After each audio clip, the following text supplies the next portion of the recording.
Empezar a crear una tienda online desde cero puede parecer abrumador, pero con estos consejos que os voy a dar os va a resultar mucho más sencillo. Vamos a verlo.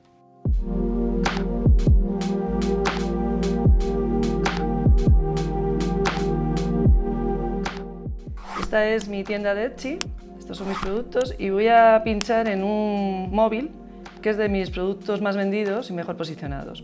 Es mejor si repites palabras clave tanto en el título como en la descripción y en las etiquetas. Etsy te da facilidades para poner tu tienda en cualquier idioma.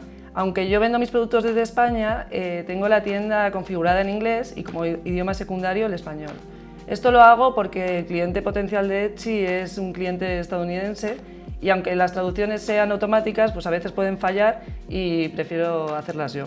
Las palabras clave es mejor que las pongas al principio del título.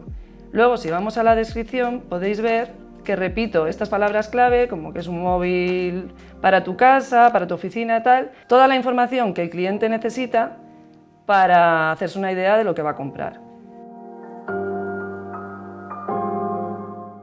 Etsy te deja poner 13 etiquetas en cada producto. Yo te recomiendo que las uses todas y si utilizas etiquetas compuestas es mucho mejor. En vez de, por ejemplo, utilizar en una etiqueta la palabra móvil y en otra utilizar hecho a mano, pues es mejor que en una misma etiqueta pongas un móvil hecho a mano. Y luego también te da la opción de poner los materiales de los que están compuesto el móvil. Otro consejo que os doy es que preguntes a familiares o amigos qué palabras utilizarían ellos para encontrar un producto similar al tuyo. Etsy también te permite incluir tu producto en diferentes categorías. Por ejemplo, en este móvil lo tengo puesto en la categoría hogar y decoración, decoración del hogar y móviles. También puedes poner cuál es el color principal y secundario de tu producto.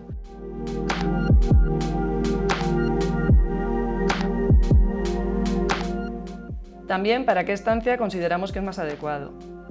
También te da la opción, si tu producto es para una ocasión especial o tú crees que se puede vender mejor en algún tipo de festividad, también te deja seleccionarlo.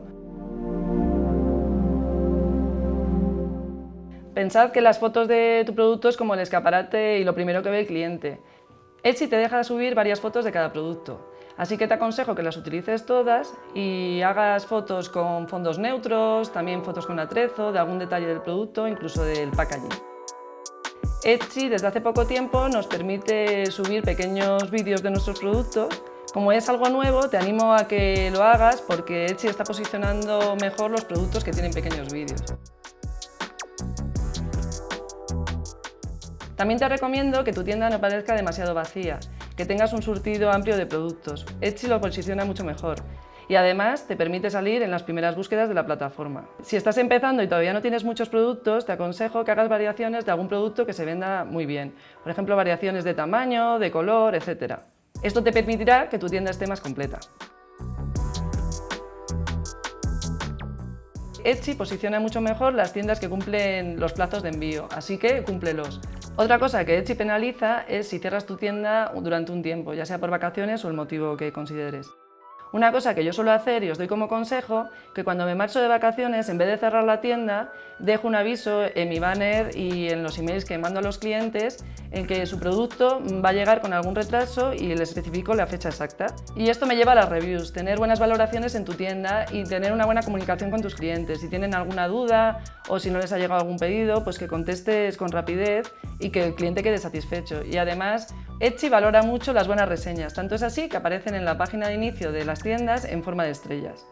Espero que te haya gustado y no te olvides de seguir a Doméstica en redes sociales. Y si quieres aprender a crear tu tienda online en Etsy desde cero, apúntate a mi curso online en Doméstica.